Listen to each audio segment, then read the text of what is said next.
My name is Lauren Hollows and welcome to the third video podcast from RTO Doctor.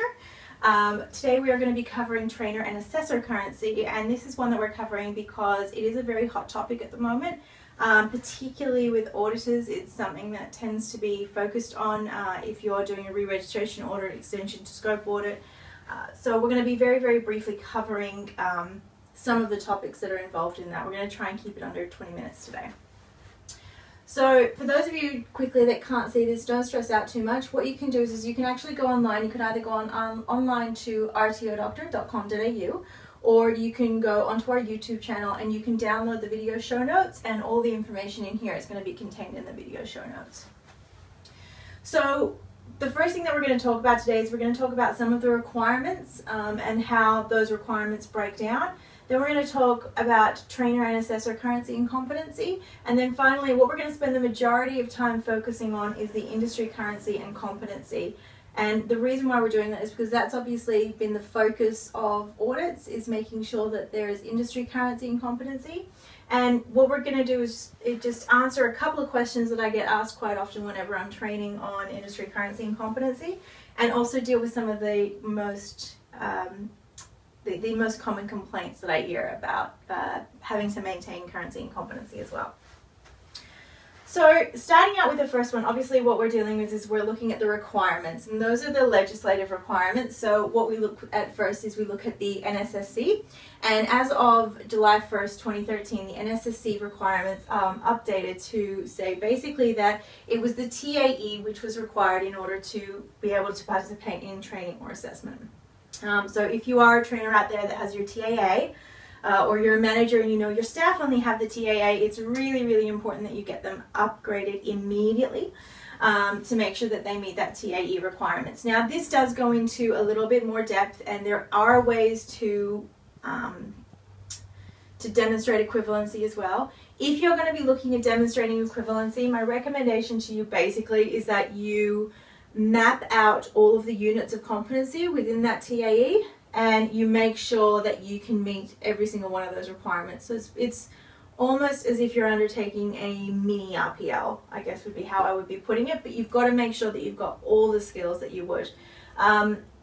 Even then, it's generally only allowable within a certain time frame, and new trainers do still have some time to get their TAE. So if you're brand new to the industry, you do have time to get your TAE, but you're not allowed to assess during that period, and you still have to be under those supervisory arrangements for even the training component of it.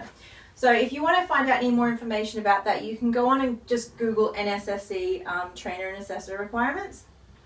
But it is really important that you make sure that you've upgraded to that TAE as part of it.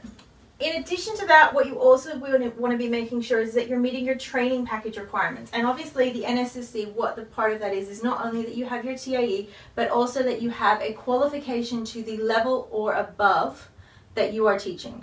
So for example, if you are teaching a Certificate 3 in Commercial Cookery, you need to have your Certificate 3 in Commercial Cookery or equivalent. And we're going to get into that a little bit later in a bit more detail, but definitely it's important to make sure that you've got that level of experience behind you. Training packages is definitely the next area, and this is often an area that I find a lot of people miss. They're able to understand what the NSSC requirements that they've got to have, you know, their TAE, that they've got to have their you know, equivalent qualification, but what they don't often go on and do is go on and actually look at the training package requirements. So for example, if you are training in the construction training package, there are additional requirements that they do have for their assessors. So what they've got for the CPC 08 package at the moment is they say that you've got to have formal recognition of competency to at least the level being assessed, which meets in with those NSSC requirements. But also that you've got to have relevant industry experience, that is workplace experience within the last 2 years in the area being delivered. So that training package in particular is one where it does very clearly specify what period they expect that workplace experience to be in. The other thing that they also require in that training package is that you've got the relevant occupational registration or licensing requirements. So that obviously doesn't carry across all of the training packages, but for things like your RII, your CPCs, some of your security training packages and things like that, ICT, you need to make sure that you've got your relevant licensing qualifications and licensing requirements as well. That's fairly well standard across the sectors. So those are kind of the three areas. Now, I'm just quickly going to note that when you're looking at training packages, you are going to be looking at your qualifications within the new streamlined training packages. And as I have been promising for a while, in the next 2 weeks, we're going to be releasing a video podcast on the streamlined training packages. But within the new streamlined training packages, even boiling down to the units of competency, the units of competency are becoming very explicit on what they are expecting in regards to competency of trainers. So if you're going through this process at the moment, you need to be making sure that you are keeping up to date with your streamlined training packages, because they will be very, very explicit as to what they expect to see within particular units, not across all units. Many of the units have just come out saying, look, as long as you're meeting your NSSC requirements, you're fine. But there are several units in particular that are coming out with fairly stringent requirements just to train that particular unit of competency. Okay, second thing that we're going to be talking about today is we're going to be talking about trainer currency and competency. So when we talk about trainer competency, obviously that's going back to your TAE, which is in your NSSC requirements. And part of the NSSC requirements as well is also that you're maintaining currency. Okay, and currency tends to be where people are struggling. And one of the things that I would stress is just RPLing doesn't necessarily mean that you are current within the industry. And the reason why I say that is obviously because depending on the RTO that you're working at or you've worked within or whatever, there is a lot of people who have gone directly from the BSED to the TAA and then the TAA to the TAE without having to do a lot of professional development during that period, because when you've undertaken the RPL process, for example, you've been able to demonstrate that you were a trainer during that entire period, and that's kind of, in some RTOs, that's kind of passed for, okay, well, you obviously know what the current standards are. And as we've talked about in previous podcasts, particularly in the assessment podcast, the bars have definitely moved, the requirements and the expectations have definitely moved within the last couple of years. So when you talk about trainer currency, what you want to be making sure is that you are staying in touch with what the latest requirements are. So ideally you're attending some professional development. Now you might be doing that internally, you might be doing that externally, depending on the organisation that you're working with. Ideally you're getting a mix of both internal and external. One of the things that I do really worry about is when I see a trainer who's never done anything other than internal training. So everything has stayed within the particular organisation. They've never gone outside of that organisation, because, you know, depending on what's happening, you do need to actually go outside and make sure that you're meeting those standards against what industry is doing. So you're not going to know what industry is doing unless you're actually going out and talking to people and participating in that process. So again, yeah, what we want to be seeing there is we want to be seeing currency, we want to be seeing professional development from a range of areas. Obviously, one of the latest ones that everyone is going to be required to be undertaking either at the moment or within the next couple of months is going to be their LLN unit for the TAE. So you will be required to go and get your LLN unit in order to keep that qualification current. So that would definitely form part of it. But just also, you know, really do recommend things like you know, jumping onto LinkedIn. LinkedIn has some fantastic conversations around maintaining trainer and assessor currency. What are the latest requirements? What are ways that you can actually keep current with what's happening in the industry? And certainly the VET industry is something that does change very, very rapidly. It's undergone a lot of changes in the last couple of years. So, you know, it has almost been a full-time job just keeping up to date with that aspect of it. So go and jump onto LinkedIn, look at some of the groups that are out there. There's some really fantastic groups for trainers and assessors. There's also some really fantastic groups for CEOs and managers, just to kind of keep abreast of what's happening in the industry as well. So I do recommend that. The other thing that I strongly recommend is that you make sure that you have signed up and subscribed to get all of the latest updates from your ISC, your Industry Skills Council, and your Industry Training Councils. They put out monthly newsletters. They will update their subscribers to let them know when training packages are about to roll, when training packages are available for review. when there's a massive change coming through industry in regards to requirements and things like that. They will keep you up to date with all that knowledge. There are also a few of the ISCs that actually offer additional programs. So something like the Service Skills Right Way program, that's an additional accreditation program that is offered to trainers and assessors under the Service Skills Training Package. So things like your retail, your hospitality, commercial cookery, I think beauty's in there as well, floristry, there's a range of others. They can sign up for that, and that kind of requires professional development points towards trainer and assessor currency. So that might be another idea of how you can kind of keep abreast in your industry. That's kind of trainer and assessor currency, and to be honest, in a lot of audits that we've seen recently, it's really not the trainer and assessor currency and competency that we've worried about, although you do kind of occasionally see trainers who haven't updated to their TAE, but otherwise the majority of that is not too bad. As I said, where we have the biggest issues, generally what we see when we're going through audits and things like that, is when it comes to industry currency and competency. And the reason why we have these issues at the moment and why they're focusing so strongly on it is because there is a concern that you've got a range of trainers and assessors who have been working as a trainer and assessor for many years, for 10-15 years, without actually going back into industry and practicing those skills. And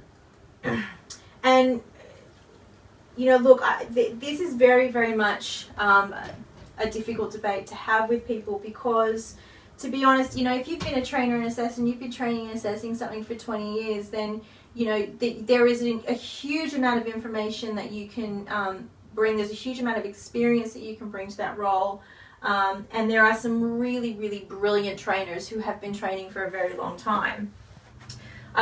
However, on the flip side of that coin, you might also have people who, while they have been training about an area, haven't actually been active in the industry for a very long time. And when I say active in the industry, not necessarily talking about, talking to industry or maybe participating in industry meetings, but generally the area that we see where there's the least amount of evidence is actually practicing some of those day-to-day skills in that realistic, in that actual work environment. And that's generally where we have the biggest issues. So when we're talking about industry currency and competency, there is two different parts to that. So the first thing that we'll deal with is obviously industry competency. Now, when we talk about mapping your competency to a qualification, it's not just mapping it to a qualification, and this is a question that we get asked quite often. But I've got the qualification, I got my Cert 3, I did my traineeship or I did my apprenticeship 10 years ago. So I've got the qualification, therefore, it has come out in the latest version, but it was listed as equivalent, so it's fine. The first thing that you need to know is you need to make sure that you are mapping it to the actual units of competency. It's not being mapped to the qualification itself. And obviously within that, if you're offering that qualification with, a range of electives, so you don't just have a set core set of electives, you've got, maybe even up to 20 or 30 different electives that students can choose from. You've got 20 or 30 units that you might be training in. Then you need to make sure that every unit of competency that you train in is being mapped in your trainer and assessor matrix. Okay? That is what is expected to be seen at audit, is that, if you might not be teaching an entire qualification, but for every unit of competency that you're training in, you have mapping which demonstrates that you are competent in that area and that you are current in that area. So when we look at competency, some of the documents that we'll generally look at is we will look at previous, previous statements of attainment, previous units of competency that you have achieved. We'll also look at, industry experience that you had from that area, and put all of that together as part of your competency. Currency is generally where we have the biggest issue. Now, currency isn't exactly defined across all of the legislation. What we generally recommend is ideally what you're looking at is you're looking at currency of the skills and knowledge within 12 months. At RTO Doctor, we have a policy that it's a maximum of 2 years when we're looking at currency. And the reason why we do that, as you can see, you know, for example, within the CPC package, that's the time period that they have identified in regards to currency. The other reason why we do that is because generally when we talk to trainers and assessors who specify in RPL, when they're talking to their students, they wouldn't accept currency for more than 2 years. So we kind of try to apply the same standards there. So that's kind of where we are in terms of currency. Now, the biggest questions, the most common questions that I get asked, the first thing that I get asked is, well, do I have to go back into industry every year? Do I have to take 2 weeks off and go and jump back into industry? Because there's obviously a range of issues that people can have with that. One, that might be, might mean going back to a lower level of pay. Two, it might be that that's actually a very difficult thing to negotiate with employers. Three, it might be that there are very, very specific licensing requirements whereby an employer isn't going to allow you to undertake certain risks for such a short period, that sort of thing. And look, generally the answer to that question is no, you don't have to go back to industry every year. What you want to be making sure is that the skills that you teach, you are current in, okay? And I guess that kind of leads on to two of these other points as well. And the first one is obviously, well, do I have to be assessed in that then? So do I basically have to jump back into the classroom myself? And again, the answer to that is no. But what you want to be making sure is that if, for example, you're training and you are the only trainer in your college with a certain level of technical expertise, you've got nobody who is overseeing the processes that you are working with. So, one of the things that you want to be making sure is that you are working and you are demonstrating some of those skills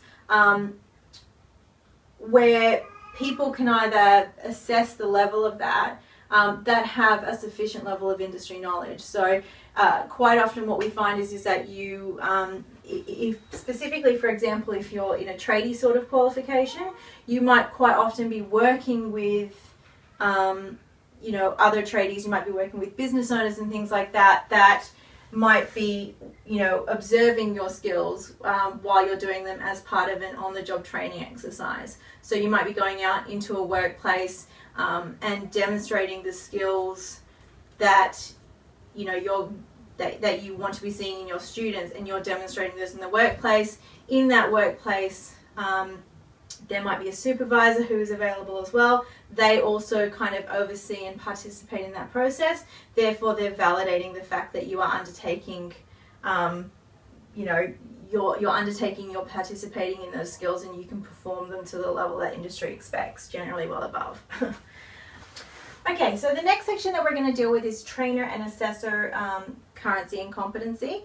And as we've talked about before, obviously the first part of that is making sure that you've upgraded to your TAE. When we talk about trainer and assessor currency and competency, the first part that we'll obviously look at is just looking at the competency part. So generally this is not an issue, because I would say probably 99% of trainers would not look to demonstrate equivalence in this area. They would go straight to just having their TAE and making sure that they've got the full qualification. As part of that, as many people would already know, within the next year or so, everybody is going to be required to update to their LLN unit as well. That's going to be a new unit which is part of the TAE, focusing on language literacy and numeracy skills. So part of your maintaining your currency and your competency is going to be upgrading to make sure that you've got that statement of attainment or that unit within your qualification. If you're a trainer in this area, so you're a TAE trainer, there are additional requirements for you under the TAE 10 training package, and the requirements for those assessors is basically that you are very, very active in this arena, so that you're making sure that you're aware of what the latest practices in industry are. that you have a higher level in regards to the requirements and responsibilities, and that you have a very, very strong idea of things like, you know, your reasonable adjustment, your inclusive practices, that you are maintaining a very, very high level of VET professional knowledge. Now, a lot of this will obviously play into the fact that when we look at the new AVQS system, which is supposedly due to come in around mid-year this year, is that the trainer and assessor currencies and competencies for trainers of trainers, so for TAE trainers, will actually move up just from having the TAE to actually requiring you to have your diploma, or actually I think it's the dual diploma, in order to be able to train trainers. So they had already built parts of that into the training package as it is at the moment, but definitely for somebody who is training in the TAE, you are going to be held to a higher standard when it comes to auditing in regards to what's expected for you maintaining your currency. Now, for trainers in general, there are a couple of things that I do really recommend in order for you to be maintaining your currency. And one of the first things that I would say is to make sure that you jump on LinkedIn. LinkedIn is a really, really fantastic social media tool. There's some really good groups available for you to participate in if you're a trainer and assessor. They talk about best practice techniques, and there's a range of conversations which happen on there, from everything to, you know, how you phrase your instructions, to you know, tips for dealing with specific high need groups, for you know, specific issues within training packages when they come up, and how to deal with, you know, dealing with specific AQF level participants and qualifications, you know, just a whole range of different areas. So if you are a trainer and assessor, then it is a really, really fantastic tool if you're not already on LinkedIn, or perhaps if you're on LinkedIn but you're not really connected into some of those groups. Just go out, you can go onto LinkedIn and search for trainer and assessor or RTO best practice. And there's a range of really good groups that will come up. There's also a few for trainers in very specific areas. So for those that are training in high risk, there's a couple of groups that focus around high risk. There's another for LLN trainers, there's another for TAE trainers, and God knows how many others. So that's one of the first things that I would do, because that will just kind of keep you up to date with what some of the other trainers are finding, and it gives you a really good platform to get that external feedback that we talked about. The second part of it is I would strongly recommend that you are subscribed to your ISC, and that's your Industry Skills Council. The Industry Skills Council are all really fantastic. They all do at least a monthly newsletter. They will provide updates to when training packages are going to roll. They will provide updates to when there are major changes coming through your industries.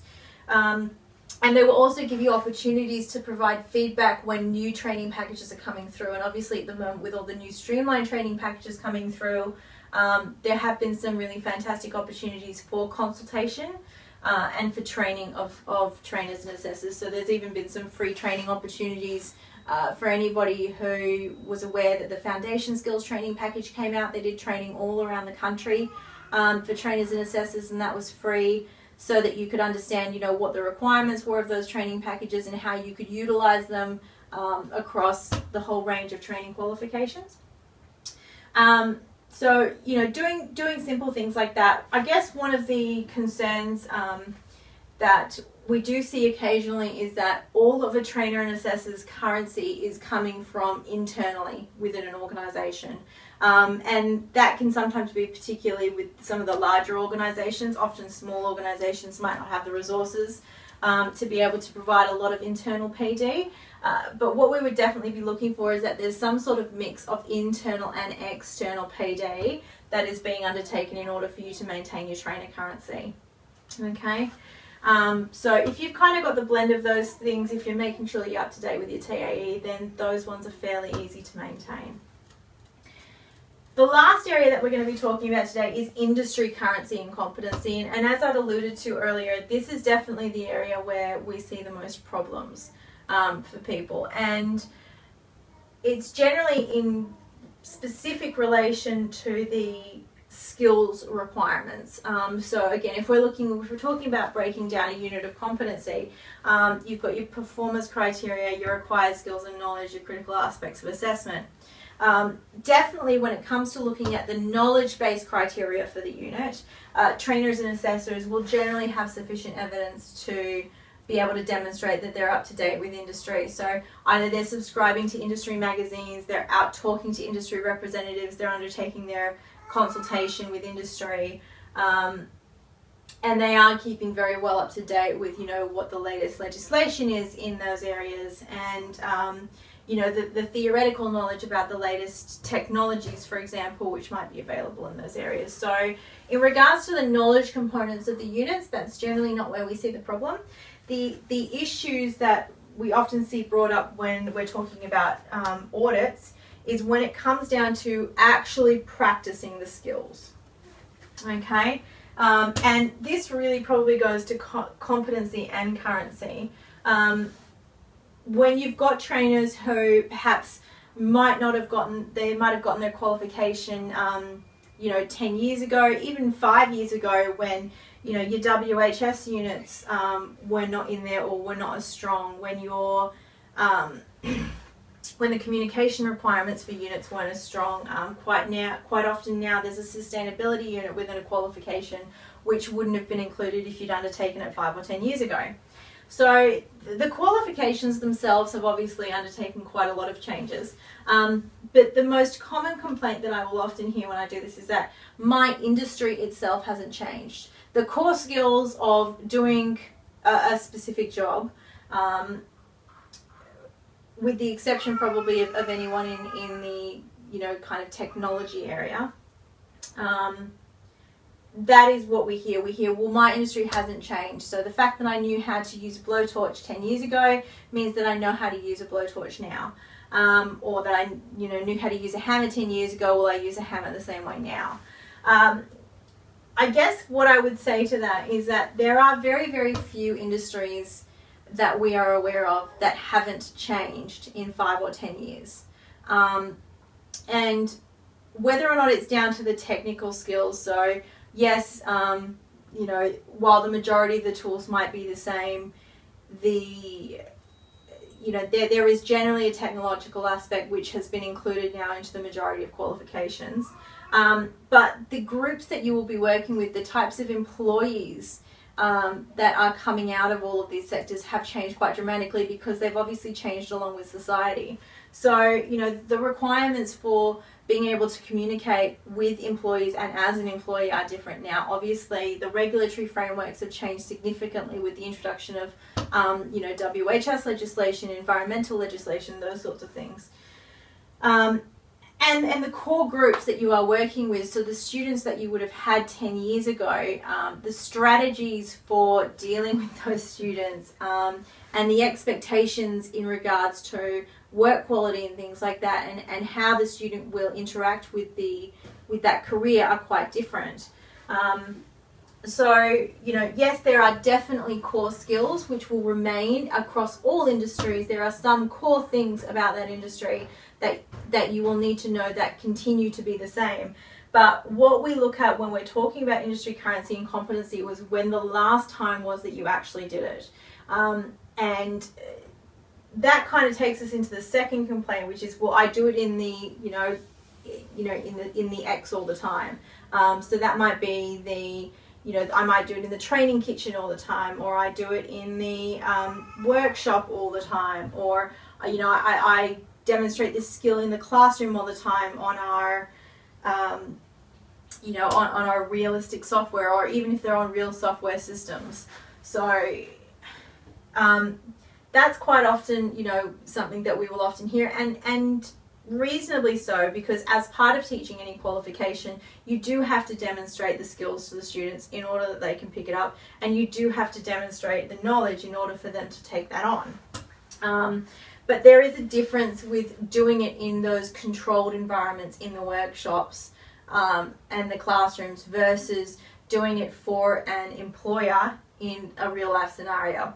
Now, one of the biggest things where there's the difference is that there is somebody overseeing you when you're in a workplace. So the skills and things like that you are demonstrating, when you're demonstrating them in the classroom, you're basically demonstrating them to a group of people who have no idea whether or not it's correct or incorrect. So what we are looking for there is we're looking generally to make sure that at some point you're demonstrating these skills and getting some industry feedback on the skills that you're performing. So, you know, if for example we were talking about a mechanical qualification, then one of the things that changes most consistently is the requirements for, you know, the electronic testing in the cars, the requirements for example, you know, the emissions that are allowed to be produced by cars. So what we would be looking for is participation in activities with industry where you're getting some validation and feedback that the techniques that you are practicing are the best practice for the industry. Because ideally, whenever you're teaching and you're training in any industry, you're teaching the best practice. So that's what students are picking up on. They're seeing best practice in, you know, in its full effect. That then generally leads on to these 3 questions. And the first one is, well, does that mean I have to go back to industry every year? Do I have to take 2 weeks off work, go and find an employer who'll take me on, and go and do 2 weeks, you know, of work experience? And no, the answer to that is definitely no. You're not required to do that every year. This one boils very, very much down to the qualification that you are teaching. It will boil down to the relationships that you have with employers. It will boil down to the, you know, the delivery mode that you are working with,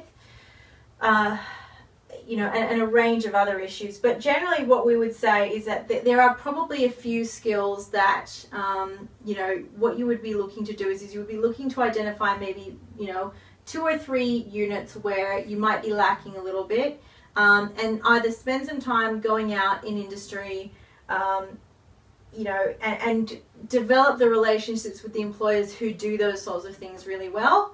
And, you know, if you need to spend some time just checking off that those skills can be incorporated. What we will often find with trainers who perhaps haven't actually gone out and worked in industry for a very long time, they will generally have really, really good relationships with their employers, you know, with the employers that they work with and the students that they then put out into industry. What we will often do is we will negotiate with those employers to get them to come into the, you know, work, into the work area or the workshop or things like that, and they can do a quick validation of, you know, the employee's skills. And obviously that's in a scenario where there is a time crunch and there is a lack of evidence within that particular area. It doesn't mean that the trainer is not able to do it. Basically what it boils down to is the fact that the evidence isn't there to support that that skill has been undertaken in a recent period of time. And the recent period of time, as we might have talked about earlier, is that what we look for is we look for at a maximum of 2 years.